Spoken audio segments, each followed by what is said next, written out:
ಗಾನಯೋಗಿ ಪುಟ್ಟರಾಜ್ ಗವಾಯಿರವರು ಅವರು ಹಾಕ್ಕೊಟ್ಟಿರ್ತಕ್ಕಂಥ ಪೀಠ, ಅವರು ಹಾಕ್ಕೊಟ್ಟಿರ್ತಕ್ಕಂಥ ಮಾರ್ಗದರ್ಶನ ಎಂಥ ಅಂಧರಿಗೂ ಸಹಿತ ಜೀವನಕ್ಕೆ ಬೆಳಕಿದೆ. ಅಂತಹ ಬೆಳಕನ್ನು ಕೊಡ್ತಿರುವಾಗ ನೀವು ಮಾಡ್ತಿರ್ತಕ್ಕಂಥ ಇಂತಹ ತಂತ್ರಸಾರ ಇದು ನಿಮ್ಮ ಜೀವನಕ್ಕೆ ಬೆಳಕನ್ನು ಕೊಡಲ್ವಾ? ಬೆಳಕನ್ನು ಕೊಡಲೇಬೇಕಿದು. ಈಗ ಬಿಳಿ ಎಕ್ಕದ ಹೂ, ಹೆಬ್ಬೆರಳು, ಅದರ ಪಕ್ಕದಲ್ಲಿರ್ತಕ್ಕಂಥ ಬೆರಳು, ಎಲ್ಲರ ಕೈಲಿದೆಯಾ ಹೂ? ಬಿಳಿ ಎಕ್ಕದ ಹೂ ಯಾರ ಕೈಲಿಲ್ಲ, ಇಲ್ದಿರ ಇರ್ತಕ್ಕಂಥವ್ರಿಗೆ ಒಂದು ಪಕ್ಕದಲ್ಲಿ ಕೊಡಿ, ಪರವಾಗಿಲ್ಲ. ಈ ಬಿಳಿ ಎಕ್ಕದ ಹೂ ತುಂಬ ಕೆಲಸಗಳು ಮಾಡುತ್ತೆ.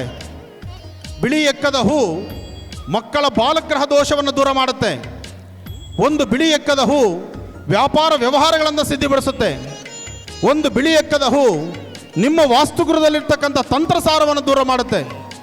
ಅದೇ ಒಂದು ಬಿಳಿ ಎಕ್ಕದ ಹೂ ನಿಮಗಿರ್ತಕ್ಕಂಥ ದೋಷವನ್ನು, ನಿಮ್ಮ ಮನೆತನವನ್ನು, ನಿಮ್ಮ ಪ್ರಾಂತ್ಯದಲ್ಲಿ ಸುಖ, ಸಂತೋಷ, ನೆಮ್ಮದಿಯನ್ನು ಕೊಡುತ್ತೆ.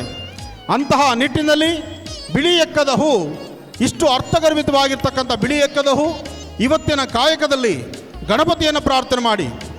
ಓಂ ಗಂ ಗಣಪತೇ ನಮಃ.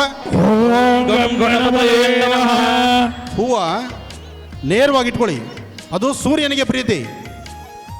ನೇರ ಬೆರಳಿರಬೇಕು, ನಿಮ್ಮ ಶಿರದ ಮೇಲೆ ಇರಬೇಕು ಅದು. ಯಾಕೆಂದರೆ ಸೂರ್ಯನ ಕಿರಣಗಳು ಸೂರ್ಯ ಪ್ರಭೆಯನ್ನು ಕೊಡ್ತಕ್ಕಂಥದ್ದು. ಇದಕ್ಕೆ ಅರ್ಕವೃಕ್ಷ ಅಂತ ಹೇಳ್ತಾರೆ, ಅರ್ಕವೃಕ್ಷ ಅಂತಲೂ ಹೇಳ್ತಾರೆ. ಅರ್ಕ ಅಂದರೆ ಸೂರ್ಯ, ಆ ಸೂರ್ಯ ಪುಷ್ಪ ಇದು ನಿಮ್ಮ ಕೈಲಿದೆ. ನಿಮ್ಮ ಜೀವನ ಬೆಳಕಾಗಬೇಕು, ನೀವು ಮಾಡಿರುವ ತಂತ್ರಸಾರ ಬೇಗ ಕಾರ್ಯಸಿದ್ಧಿ ಆಗಬೇಕು. ಅದಕ್ಕಾಗಿ 11 ಬಾರಿ ಗಣಪತಿಯ ಮಂತ್ರವನ್ನು ಹೇಳಿ ಜೊತೆಗೆ ಸೂರ್ಯನಾರಾಯಣನ ಪ್ರಾರ್ಥನೆ ಮಾಡಿ. ಓಂ ಗಂ ಗಣಪತೇ ನಮಃ. ಓಂ ಗಂ ಗಣಪತೇ ನಮಃ. ಓಂ ಗಂ ಗಣಪತೇ ನಮಃ. ಓಂ ಗಂ ಗಣಪತೇ ನಮಃ. ಓಂ ಗಂ ಗಣಪತೇ ನಮಃ. ಓಂ ಗಂ ಗಣಪತೇ ನಮಃ. ಓಂ ಗಂ ಗಣಪತೇ ನಮಃ. ಓಂ ಗಂ ಗಣಪತೇ ನಮಃ. ಓಂ ಗಂ ಗಣಪತೇ ನಮಃ. ಓಂ ಗಂ ಗಣಪತೇ ನಮಃ.